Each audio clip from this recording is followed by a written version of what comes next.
stumbled on a passage of these texts. Not a full translation. There was a friend of mine who had a coffee table book, and the luck of the gods would be that it mentioned the king wanting to go to the constellation of Orion. And it kind of stayed in my head. So I had this picture that I saw, you know, the pyramids, the little one offset, and then this statement. And on one occasion I was in the desert camping with a group of friends, and one of them, a French friend of mine, was a navigator. And that's again before the days of GPS and all this stuff. And he would use the stars. And he explained to me, I mean, very bright sky on that particular night. And he said, you know, if you look at Orion, you see the central stars. Orion is like a rectangle, it's 4 bright stars. And in the middle is the famous belt, 3 stars. And he said, if you draw a line backwards, you will pick the position of the rising of Sirius. Sirius is the brightest star in the northern hemisphere. Once you've got Sirius and you know its bearing, that's it, you know where to direct yourself. And then, just like that, it's one of those, that's where the apple came.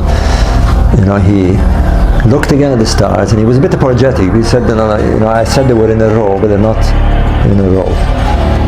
There's the 2 bright ones are in a row, and the little one on top is offset. And to me, he was saying the same thing that I was saying about the photograph of the pyramids. And knowing that there was a connection between the king's desire to go to these stars and the pyramids he built, the penny dropped. I mean, you know, the apple dropped on my head. I got very excited, but I mean, it wasn't. At first, I thought, you know, somebody must have noticed this. I mean, it's one of those strange things. You know? I'm sure I'll waste my time, you know. So I wrote to a few Egyptologists, and it became very obvious that they had never heard of this.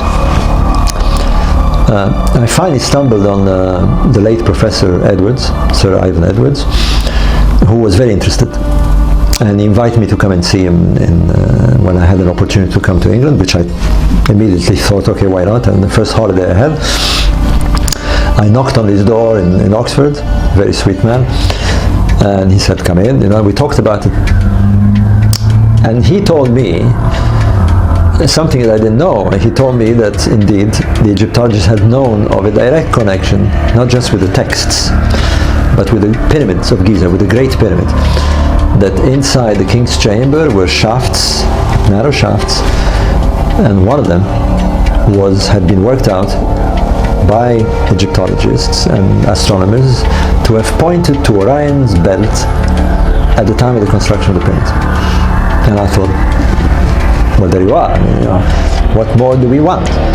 You know, and as I got more into this subject, I discovered something else, which to me was utterly puzzling, because the Egyptologists insisted that the kings who built those pyramids were following the sun cult, that they believed that the pyramids were solar symbols, that they represented the rays of the sun shining down or something like that, or staircases leading into the sun. But as you read the pyramid text, it's very obvious that the king did not want to go to the sun. The sun was the sun god. He wanted to become a star. There's no question about it. On top of that, not the Giza pyramids, but there are pyramids of the same dynasty, one at Abu Ruash, built by the son of King Cheops of the Great Pyramid, and one built by a pharaoh on the other side, north, just a few kilometers, a 4th dynasty pharaoh called Nebka. And here it was. The kings gave names to the pyramids. They identified themselves to the pyramid. They saw themselves as themselves being part of the pyramid. And they named the pyramid. And they named them as a star. The one in Abu Ruash is called Jelefra, is a star. And the one in Zawiyat al-Aryan is called Nebka, is a star. So what more do they want? The pyramids are identified as stars. The king wants to go to the stars of Orion. There is a shaft pointing to Orion's belt, and the pyramid on the ground looks like Orion's belt. I mean, it looks like a duck, it walks like a duck, it quacks like a duck. It must be a duck. And so, well, long story, one thing led to another, and eventually I found myself a publisher. And by the luck of things, at the time when I was about to get started with writing this book for a publisher, a German engineer, Rudolf Ganterbeck, explored the shafts of the Great Pyramid. And he found a little door, it's a famous little door at the end of one of these shafts. So there was big news about this, and the whole thing took fire. To me, it was one of those huge 360 degrees situation. I mean, from one day to the next, I became the star pyramid man. You know, my life changed completely. Do you think they get very jealous when people like yourself appear in the media? Yeah, I don't even think it's jealousy. I think it's they really truly begin to believe in their authority, and that's the danger. I mean, you know, it's like the Pope, you know, who believes in his authority. You know, until you challenge his authority. I mean, how do you know? You know, I know this by experience. I mean, I've been in the business for a long time with this theory. You know, give me 12 people, give me a jury, and I am sure that if you present them the case, as I present, it's very simple. You know, forget about Egyptology, forget about me. You know, let's look at the facts.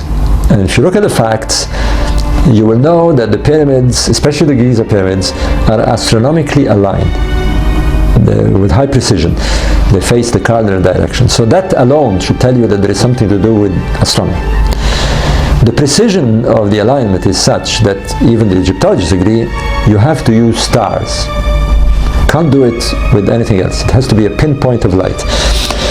Therefore, stars are related to the setting out of these monuments. And then you read that the king wants to go to the stars. And then you find that there is a shaft that pointed to the stars of Orion's belt. And the king wanted to go to specific stars. And then you look at the picture and you say, well, you know, 3 stars, 3 pyramids, 2 large pyramids, 1 offset, small one, 2 stars, 2 bright ones, 1 smaller one offset. You've got a correlation. And then you say, wait a minute, also the way the pyramids are in connection with the Nile, in relation to the Nile, these are the same. They're inclined the same way, they're proportionally the same distance. We've got a correlation here. The question is not whether we got a correlation. The question is whether it is a coincidence. And let me tell you, I mean, I've been with this thing for 25 years. It's not a coincidence. You need to know some basic astronomy. You know, you need to understand about precession, for example. You need to understand why the stars look the way they do today and why they change. And so that was a problem. Now, my problem was that when you talk to an astronomer, he said, I don't know anything about Egyptology, so I won't talk about it. And when you talk to an Egyptologist, he said, I don't know anything about astronomy, so I won't comment about it. So who's going to comment? You know, the angry guys were commenting. So eventually, there is now a profession. There are chairs at universities that blend the two. We call this Archaeo-Astronomy. People who study archaeology and astronomy at the same time. Because why? It's not just the ancient Egyptians. All the ancient cultures looked at the sky and they have religions related to the sky, their monuments are aligned to the sky. So you definitely need the input of astronomy. To me it was very obvious that the minute you brought in the missing key, if you like, the minute you brought astronomy into the equation, it worked. If you're looking at the pyramid text without astronomy, to me it was like looking at the balance sheet of an accountant and refusing to say there are numbers. You know, if you don't understand numbers, then how can you read the balance sheet?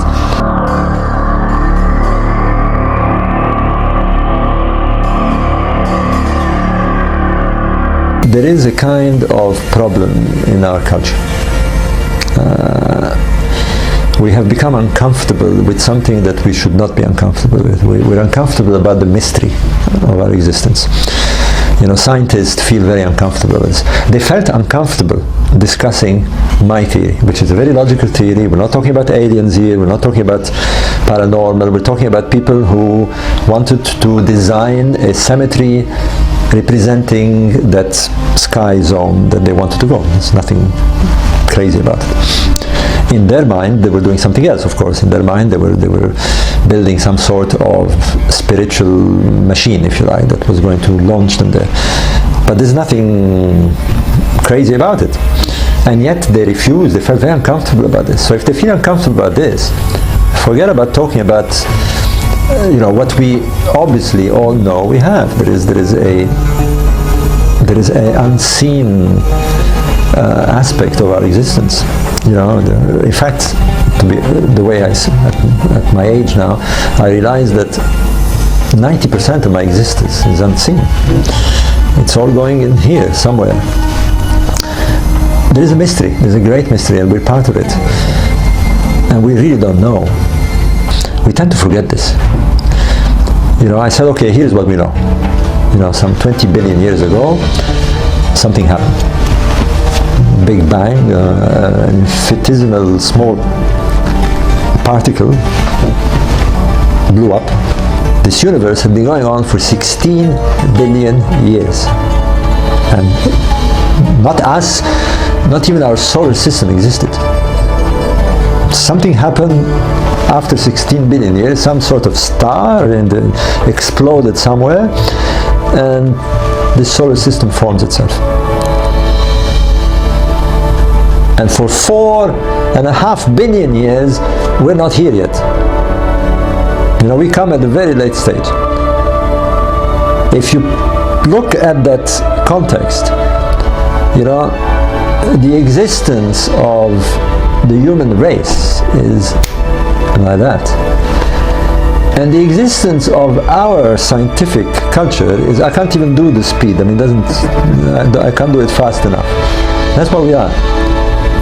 And yet we think we can explain it.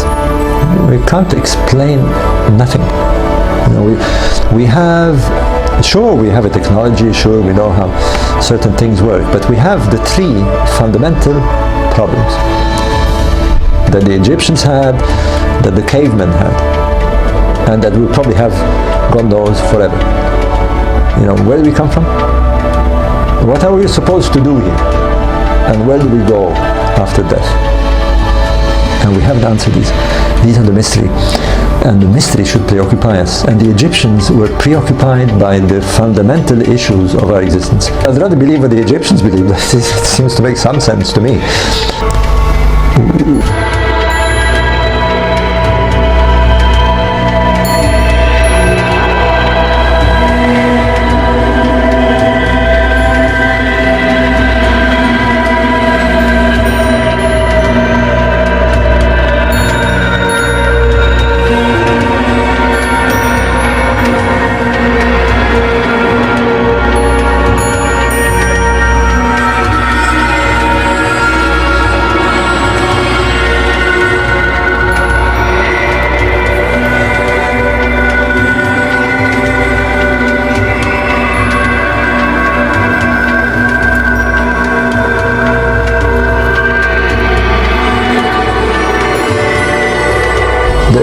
There's one thing that was intriguing by the statements made in the pyramid texts.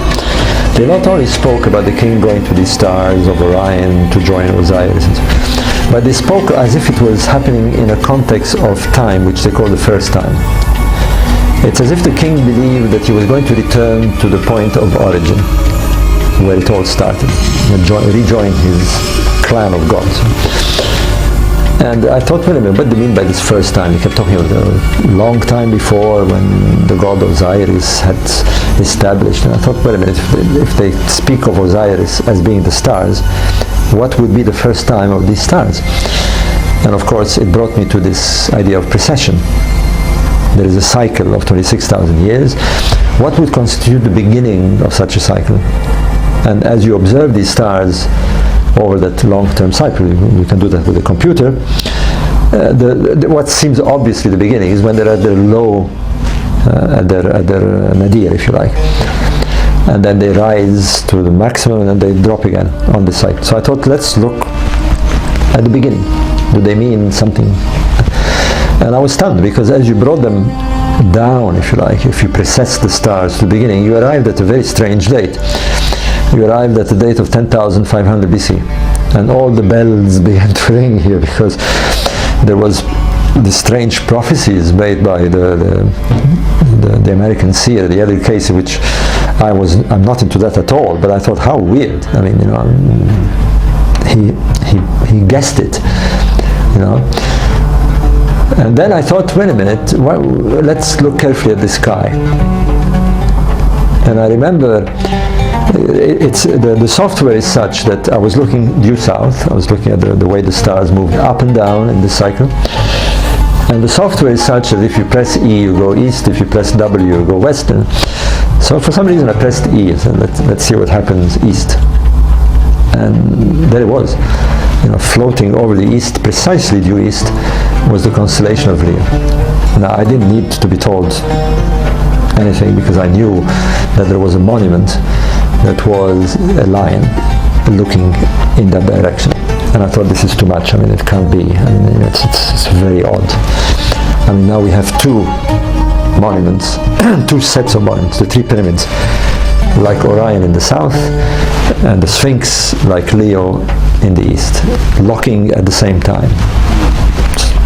So I phoned Graham Hancock. I said, you know, have a look at this.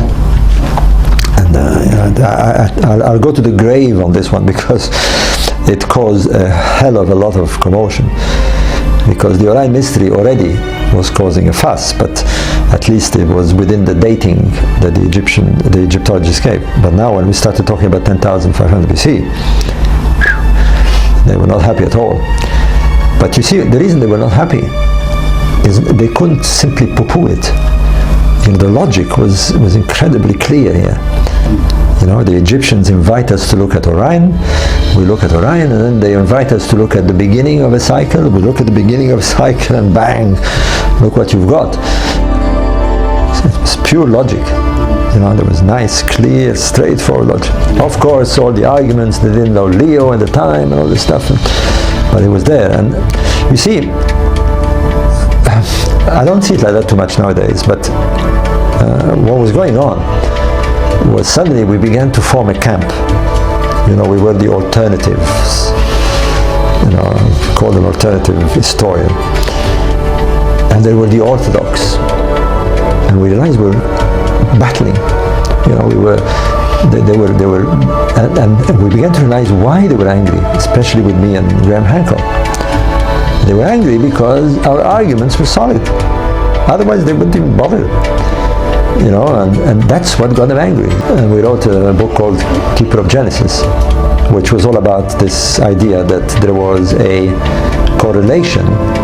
If you reconstructed the sky at what you could interpret as the first time that the Egyptians spoke of in the text, this first time of Orion or Osiris, then you had a Cinderella fit.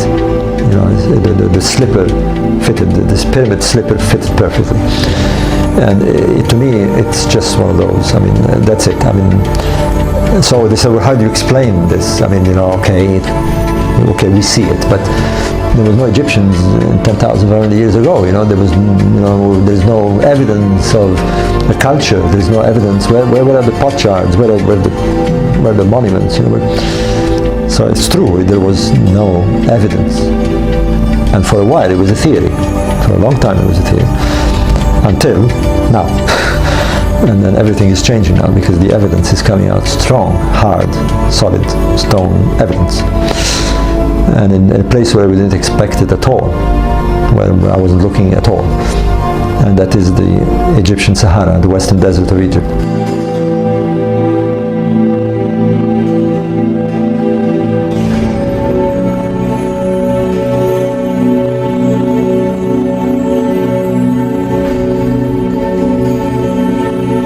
One has to see this thing in its chronological events. I mean, there was theories. There was a theory about the correlation, which was astronomy. There was a theory about the correlation bringing the Sphinx in, the dating, and then there was the geological arguments brought by Robert Schoch, John West. But although they caused one hell of a commotion, they caused a lot of discussion, a lot of anger. What was always the weak point for the orthodoxy was, okay, they're very nice theories, but where is the evidence? I mean, we want to see. And it was annoying. And of course we said, but it's not our problem. I mean, everything suggests that there was activity going on in this remote period, 10,000 BC, 12,000 BC. It's not our job to look at the evidence. They're evidence driven, and the evidence in archaeology has to be. Now we were using a different word, by the way. It has become more and more accepted in archaeological circles to talk about a non-tangible evidence, because there's a lot of evidence that is very convincing, but it's not. You can't touch it. You can't touch astronomy, but it exists. You can't touch religion, but it exists. So it became very annoying with the archaeologists that they would insist on tangible evidence, because that's how they do it. They dig on the floor, and if they find something, and if they don't, it's not there. So now it's a new term, by the way. It's being used quite a lot in archaeology. We talk about non-tangible evidence. For example, if there are two monuments of different dates, but they exhibit the same alignments, astronomical alignments, to the same stars and so forth, then there is a link. It's non-tangible. You don't find the artifacts, but the link is obvious, and therefore a lot of blockage used to happen because they would not consider this evidence, so we couldn't move.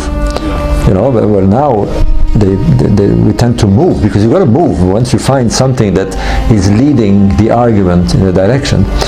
So the evidence was non-tangible. There was a good theories, it made a lot of sense, but they could not find this evidence, and it became very annoying. Every time there was discussions, where is it?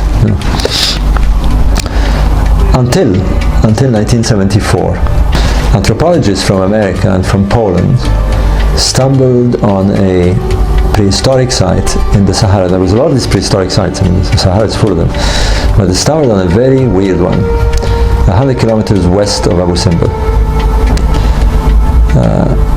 They named it the Napta Playa. What was strange about this site is that it seemed to be not a usual settlement that they used to find, remains of stone huts and flints and stone articles. What was strange about this site is that it didn't have anything of that. It had some of this stuff, but the main stuff that it had was large boulders in strange patterns. It looked like some sort of ceremonial site. The centerpiece of this is a stone circle. We call it the sort of Stonehenge of the desert. It operates like a can. And they found it almost intact. The strange thing about this site is that the people who were there just left it. And it was untouched for thousands of years. We know for sure that it existed in long before the pyramids because of the carbon dating that has been done. We know that the people who were there, whoever they were there from about 8 to 9,000 BC, and they remained there till about 3,500 BC. It's a huge period of time. There is three main elements in this site. One of them is the stone circle. I went to see it many times. It's not very big. It's about the size of this room. The stones are about this height. And it's amazing. You're looking at something that was put there about 7,000 to 8,000 years ago. Then there are strange conglomeration of rocks, clearly placed by human hands. They're not natural.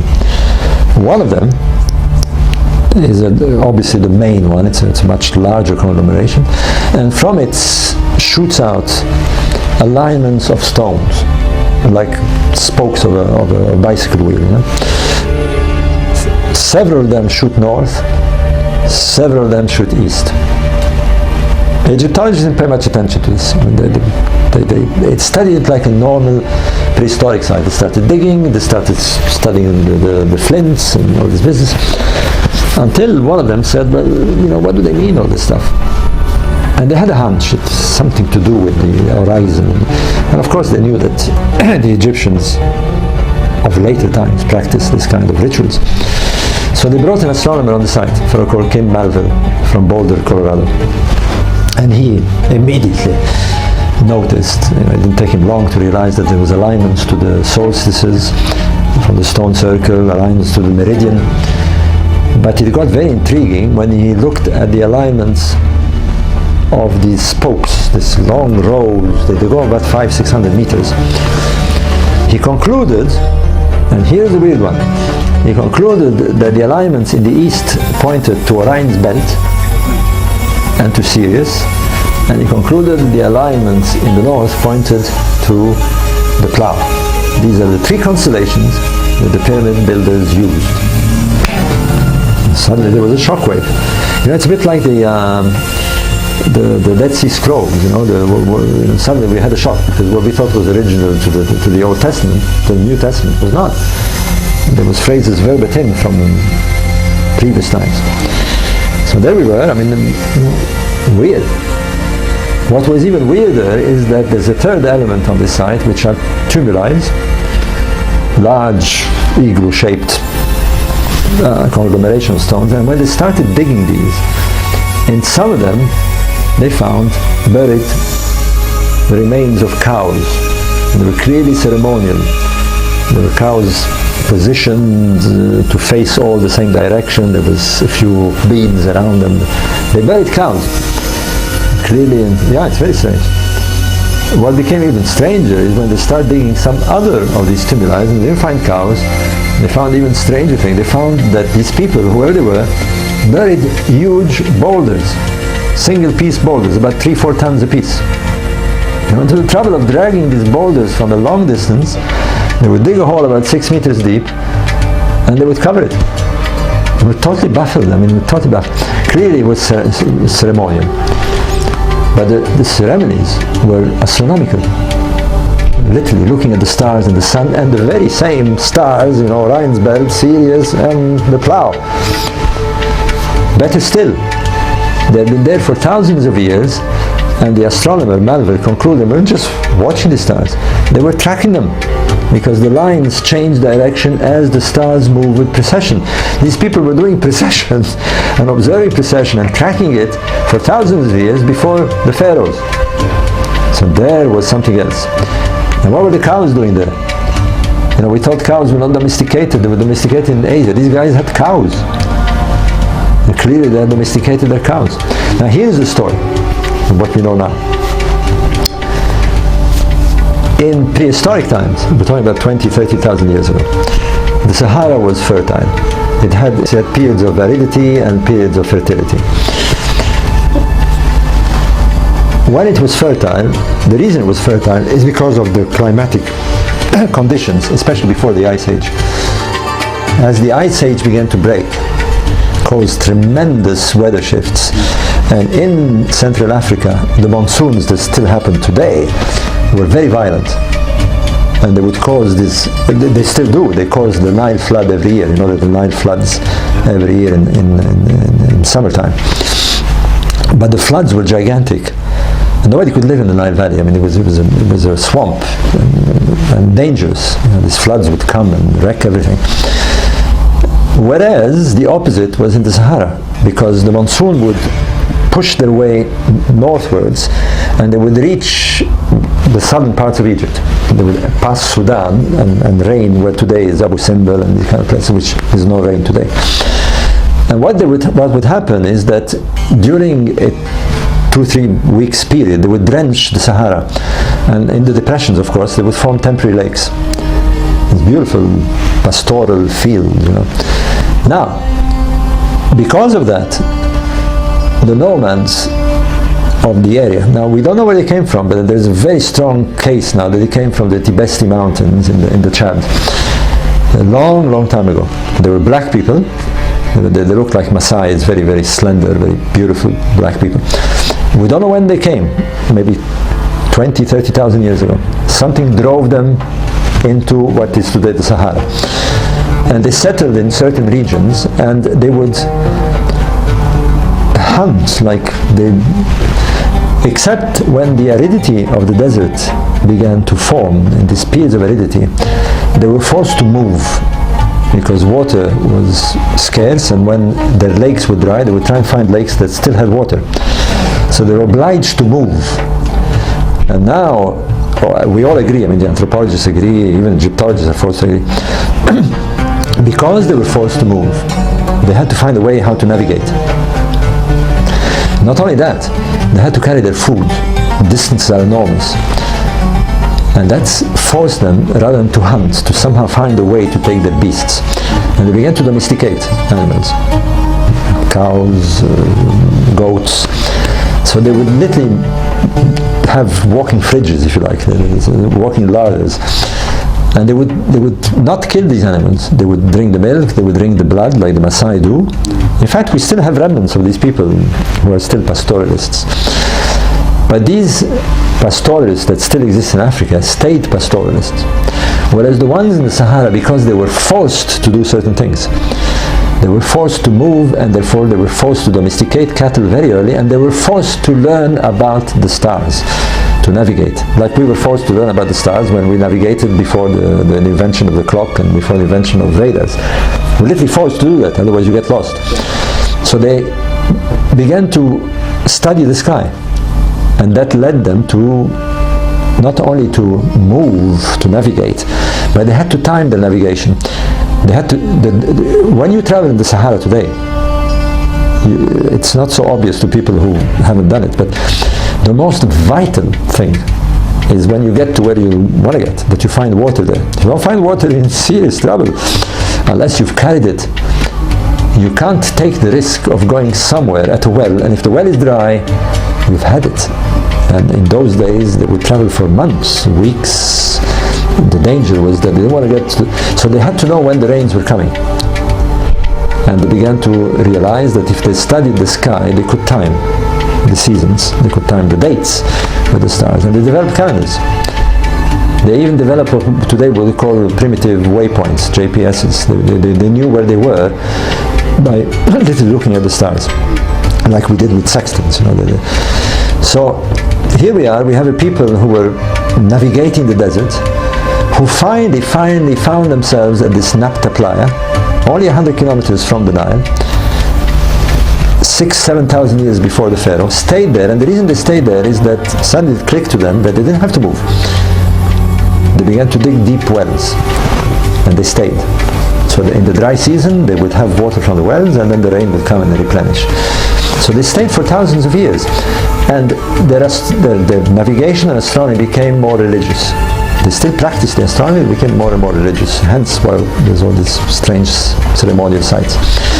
So here we have the roots of a complex culture who knew about to move stones, who had domesticated cattle, who were practicing basic agriculture. We found cereal grows thousands of years before the pharaohs appeared. Now the climate changes again. The desert becomes more and more arid, and the Nile becomes more and more habitable. The floods become gentle, and these people literally were forced to move. They had to move out to the Sahara, and the obvious place they went is the Nile. But they brought with them this cargo of knowledge, and they injected this to whoever was there, maybe simple hunter-gatherers, fishermen, we don't know, and they injected them with this knowledge that's kick-started, if you like, the pharaonic civilization. It is from the desert that leads to the pyramids. Culture comes from being forced to have to change. And what forces human beings to change, certainly in those prehistoric times, was the weather. Where there was water, where there was grass to feed their animals. So the weather, in a sense, the climatic changes forced people to do something. In this case, it forced them to become wise, if you like. The only way to survive is to become wise men.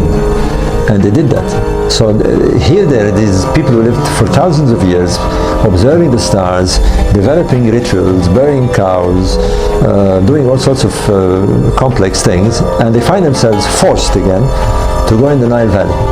Now the interesting thing is that all their calendrical activity was based on the monsoons. Now it is the monsoons who also cause the Nile flood.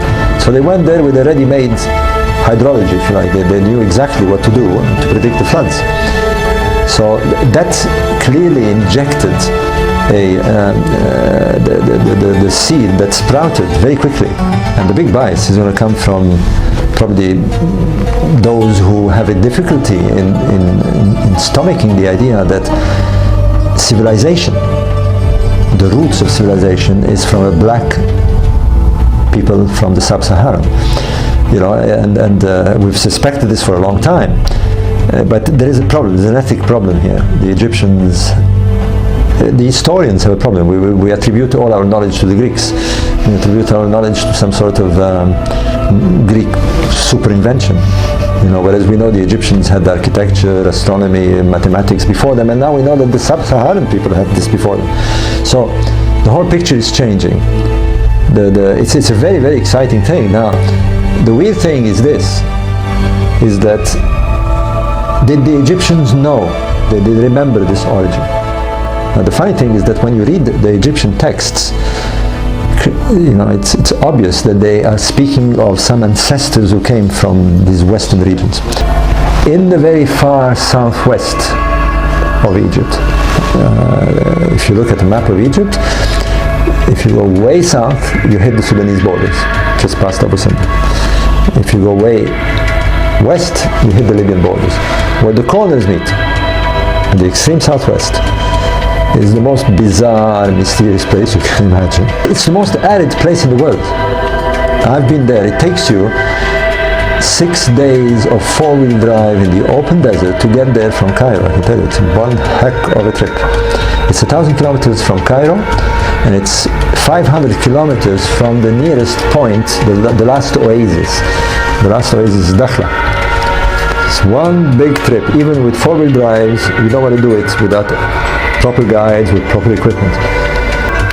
Apart from this magnificent, strange rocks and things, they found a purification of prehistoric artifacts and drawings. The cave is full of these drawings. And clearly the people who drew themselves were not that primitive. They're black people. They have clearly domesticated cattle. They have ranches. They even have houses. You know. So we now can see the people. We can see these people who probably came to Nabta Playa and probably are the original Egyptians. The ancient Egyptians built these water stations. And the reason it's called Abu Balas, Balas in Arabic means jar. Abu Balas trail. He found a trail that leads from the last oasis to this distant zone. And what he found was that at every intervals there was water stations, like fuel stations. So they put these giant jars and they fill them with water. So they would do them in steps. So we know they got there. Mahmoud Marai. Now these are people I encouraged. Certainly Marai, I've helped him a lot. Decided to go to this distant place, Jebel Uwailat, and have a good look. And they were trying to find more of these rock art drawings. But what they found was stunning. They found pharaonic inscriptions. There's no questions. The pharaohs went there. So the pharaohs went to the place where they probably started from. So they knew their origins. You know, we're realizing that there was a prehistoric culture all over the place. Megalithic prehistoric cultures. I mean, you find these stone monuments all over the place. I mean, here in England it's full of them. France, Spain. All the islands of the Mediterranean, Malta, Sicily, Sardinia, Mallorca. There was a large prehistoric culture. We don't have a name for it, so we call it the megalithic culture. They did the same thing. They did the same thing. They're all aligning their monuments. They're all developed calendars. We're even finding links between them. So we've got the wrong picture about our origins. And we got the wrong picture where it started. There is no question in my mind that it started in that sub-Saharan area. I mean, not just me, I mean, we're talking about many people involved with this. It's emerging everywhere. I mean, Botswana, like you say, Turkey, it's coming out. There's a huge error that has been made, partly because of the obstinacy of archaeologists, partly because they simply did not look at the right tools. They need to use astronomy, they need to use certain tools that we use now. We've got satellite, we've got GPSs, we can move very fast here. You know, the funny thing about looking at the evidence, that's why I like astronomy. You know, an alignment is an alignment.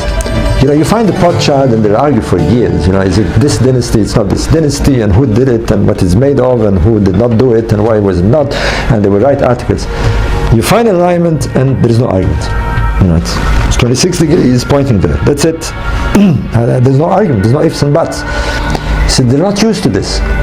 I can show you it's aligned to the summer solstice, full stop. There's no ifs and buts. The tool of astronomy not helps us date, but it helps us, we can speak a language. It's a common language that we have with these prehistoric people. They looked at the same sky. They arrived at the same rough conclusion that we arrived. They could see the cycles. And maybe by studying these prehistoric people, it's not just because we're finding that they knew astronomy, is that they remind us when human beings were in harmony with nature, that they were part of it rather than observers, rather than passers-by. They were integrated with the machinery of the cycles of nature. And they developed religious systems based on that. The religion of the ancient Egyptians, for example, it's a beautiful natural religion. Everything was sacred to them. They looked at the stars, they looked at the vegetation, they looked at the animals. You know, it was a religion that was the closest that we ever had to nature. It felt good. They survived for 3,000 years until we brought our own man-made religion, which didn't make sense at all, and look what happened to Egypt, you know?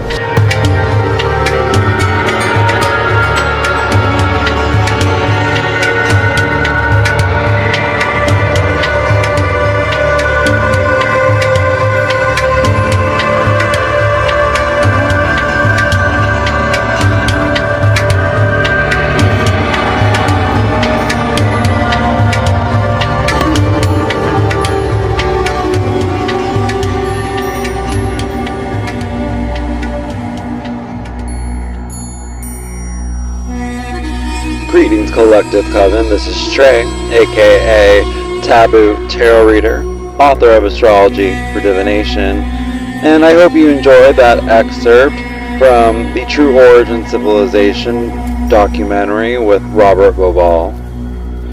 In this episode of The Case for Correspondence, Part 3, we will further explore the evidence coming from Archaeo-Astrology and Archaeo-Astronomy that the ancient Egyptians, which we associate with the dynastic era of the pharaohs, most likely inherited their advanced astronomy from the prehistoric Black African ancestors who built the first astronomical calendar in Egypt at Natal, which we have explored in Part 2.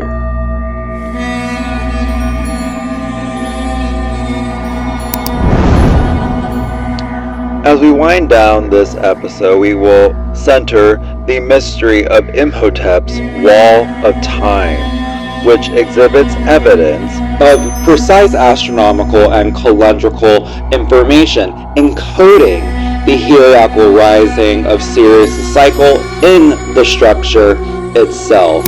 Saqqara is a very mysterious ancient megalithic site which exhibits high-level technology, most notably the underground Serapeum. So there is definitely a high likelihood that Imhotep was working with ancient sacred wisdom from the elevated ancient ancestors, and that he built the step pyramid on a much more ancient site. Quote, the Great Wall of Time. In the Egypt Code, we demonstrated that evidence about the Sotic cycle and precession involving the star Sirius could be found in the elaborate design of the step pyramid complex of King Djoser at Saqqara, or more precisely, and the design of the gigantic boundary wall that surrounds the complex. See Figure 6.4. The step pyramid complex is dated to about 2650 BCE, and is said to be the very first major architectural complex of ancient Egypt, and according to many, the oldest in the whole world. It is one of those curious facts of history that we actually know the name and function of the architect who was responsible for its design. His name was Imhotep, and he was vizier to King Djoser. According to Professor I.E.S. Edwards, Imhotep's title, Chief of the Observers, which became the regular title of the High Priest of Heliopolis, may itself suggest an occupation connected with astral rather than solar observation. It is significant that the High Priest of the center of the Sunpole at Heliopolis bore the title Chief of the Astronomers, and was represented wearing a mantle adorned with stars. in the recently built museum at the reception area at Saqqara, Imhotep is given a place of honor, and there are several statues representing this Leonardo da Vinci of the ancient world. His name, titles, and functions are attested on the pedestal of a statue of King Djoser. As we have seen, it seems certain that a calendar based on the heliacal rising of Sirius was used since earliest time in Egypt and was referred to sometimes as the Sotic calendar. It also seems certain that this calendar was eventually formally adopted by the Heliopolis priests, who pinned it to their own newly devised civil calendar when a Sotic cycle was made to begin with the New Year's Day of 1 Thoth. It is thus quite possible that it was Imhotep who introduced the Sotic calendar based on the cycles of Sirius, or as we now strongly suspect, merely formalized it from an earlier calendar that was already in place with the prehistoric star people of Nabta Playa. At any rate, much evidence supports the view that a Sotic calendar ran parallel to a civil calendar so that they both resynchronize every 1,460 years, that is, every Sotic cycle. According to the science historian Gerald J. Whitrow, there is reason to associate this with the minister of King Djoser, the third dynasty known as Imhotep. Bearing this in mind, and also recalling that Imhotep was the architect of the very first pyramid complex in Egypt, we would expect to find some indication of the Sotic cycle in the design of his masterpiece, the step pyramid complex at Saqqara. In the Egypt Code, we discuss at length the design of the step pyramid complex and the intense astronomical and calendrical quality that it exhibits. Intriguing is a very curious architectural feature called a serdab that is linked to the north face of the step pyramid itself. The serdab consists of a small stone cubicle that is inclined against the slope of the lowest tier of the step pyramid at an angle of about 15 degrees and oriented about 4.5 degrees east of due north. The peculiarity of this cubicle is that inside it was a seated statue of King Djoser, which faces north and seems to look out of the cubicle through two peepholes cut into its north wall. The consensus among Egyptologists today is that the statue was meant to be gazing into the circumpolar region of the sky, where could be found the important constellation of the Big Dipper. Our calculations show that circa 2650 BCE, when the step pyramid was constructed, the exact spot in the sky on which the gaze of the statue of Djoser seems transfixed was occupied once every 24 hours by the star Al-Qaid, the lowest star of the Big Dipper, which marked the hoof of the bull's thigh asterism of the ancient Egyptians. Perhaps the reason behind this alignment was to mark the rising time of the star Sirius in the east. In other words, precisely when the hoof star Al-Qaid aligned itself with the direction of gaze of the statue in the north, the star Sirius would be seen rising in the east. It is interesting to consider again, as we did in Chapter 4, why Imhotep chose to orient Djoser's statue to gaze at the hoof star, Al-Qaid, instead of the brighter upper thigh star, Dubhe. The tracking of the rising of Sirius with the Big Dipper would come naturally to an avid stargazer living in Egypt at the time of Imhotep, mainly because an interesting simultaneous alignment took place each day between the culmination of Sirius on the south meridian and the culmination of the brightest star of the Big Dipper, Dubhe, on the north meridian. We will recall from Chapter 4 that two important stars tracked by the prehistoric stargazers of Nabta Playa were Dubhe and Sirius. Once such a conjunction is noticed, a person such as Imhotep, who was adept in geometry and astronomy, would realize very quickly that the perpetual circular trajectory of the Big Dipper around the north celestial pole could be used as a sort of dial to mark the rising, culmination, and setting of the star Sirius. The Big Dipper contains 7 bright stars, with the two brightest being Dubhe and Al-Qaid. These stars appear to revolve around a fixed point, the north celestial pole, in one full day. In other words, they travel in a circular, counterclockwise direction, a bit like the hand of a clock moving backward for 12 hours. if we observe these specific constellations night after night, month after month, and year after year, their cycles eventually become second nature to us and become ingrained in our memory. What Imhotep could not help but notice was that when Sirius rose in the east, the star Al-Qaid was at about 4.5 degrees east of the meridian. The important pieces for our argument that Imhotep had to note were 1. When the star Dubhe was at north meridian, the star Sirius was at south meridian, and 2. When the star Al-Qaid was about 4.5 degrees east of north, and at altitude 15 degrees, the line of sight of Djoser's statue in the small stone cubicle at Saqqara. The star Sirius was rising in the east. If Imhotep was to have access to earlier observations, such as, say, those made at Elephantine centuries before or even earlier ones made at Nabta Playa, he would have realized that the position of the star Sirius had changed due to the precession. As we saw in Chapter 4, this may explain why Imhotep directed the Serdab toward Al-Qaid rather than to Dubhe. Imhotep, as the designer of the first major architectural complex of Old Kingdom Egypt, may have been paying homage to his distant ancestors who originated this astral ritual at Nabta Playa when the whose star Al-Qaid moved into place to initiate the Bull's Thigh constellation as the circumpolar star group that would herald the rise of Sirius. Had he known of an earlier 365-day calendar, Imhotep would also have realized that New Year's Day had drifted from the heliacal rising of Sirius at the rate of about 1 day every 4 years, and would synchronize again at about every 1,460 years, every Sotic cycle.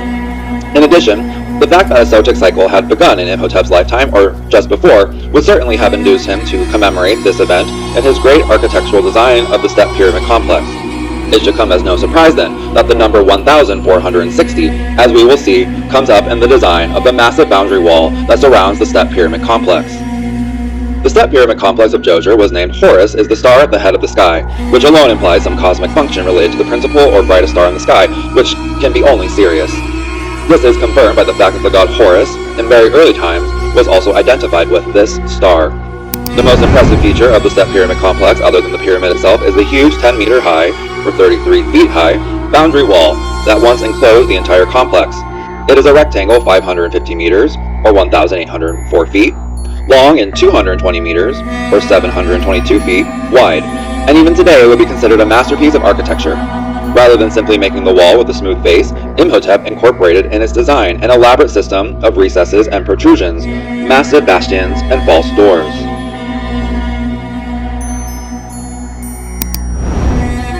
There are no less than 192 recesses and protrusions, 14 false doors, 4 corner bastions, and a main monumental entrance.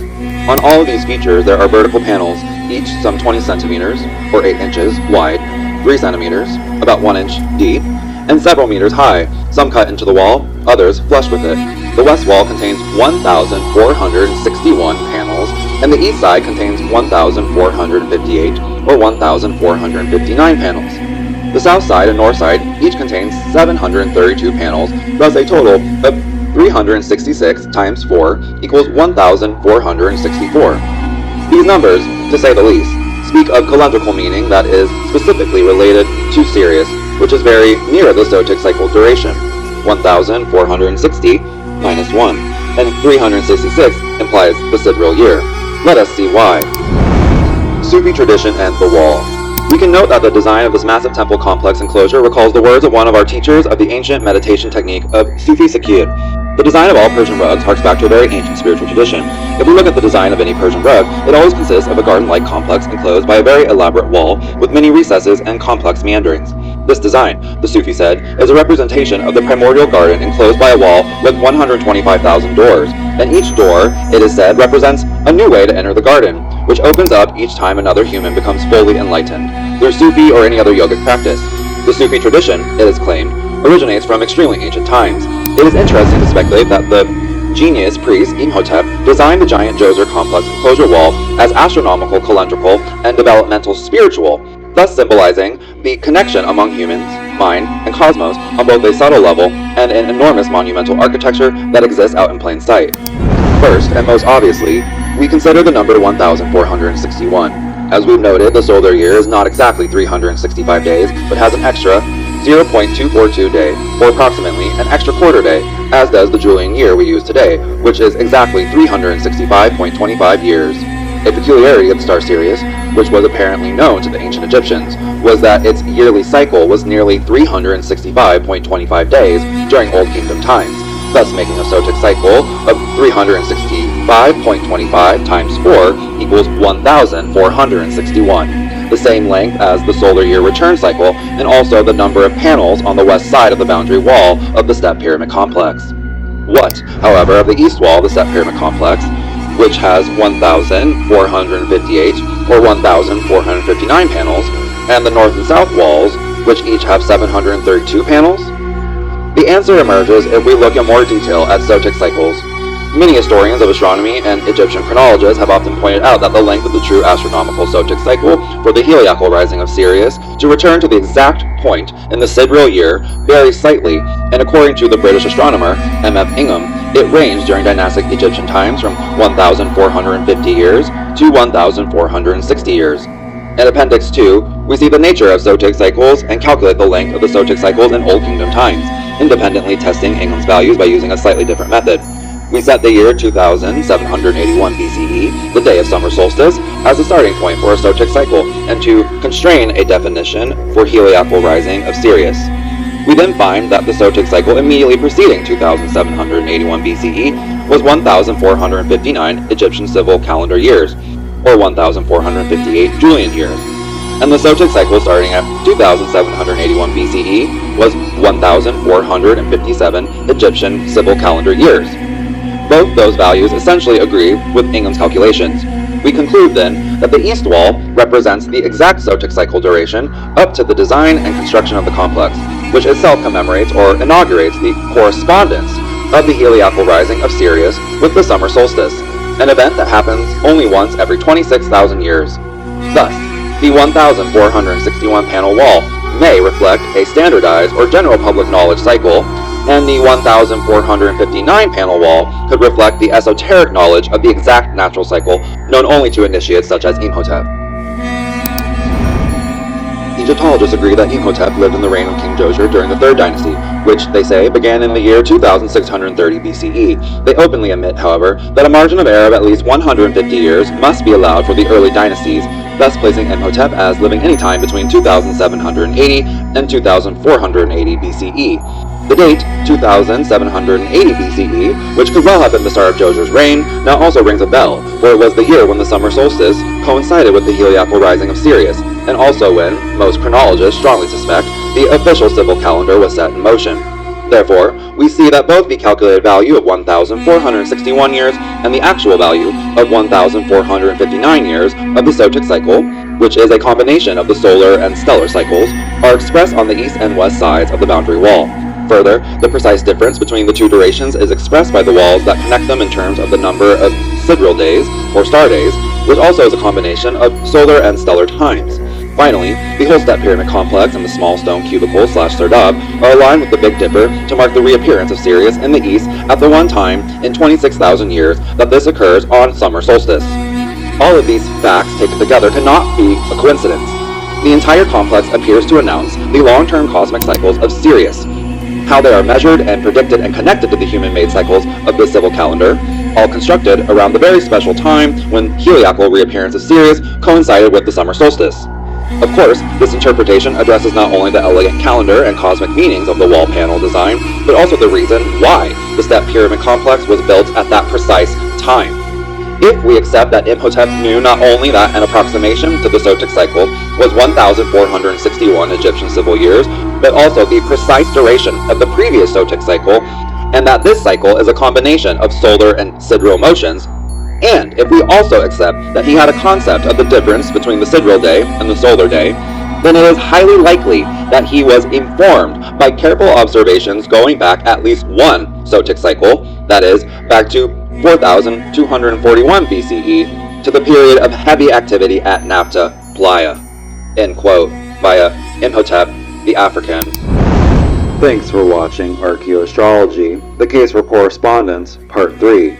Make sure to check out part 4, in which we summarize the principle of correspondence, as above, so below.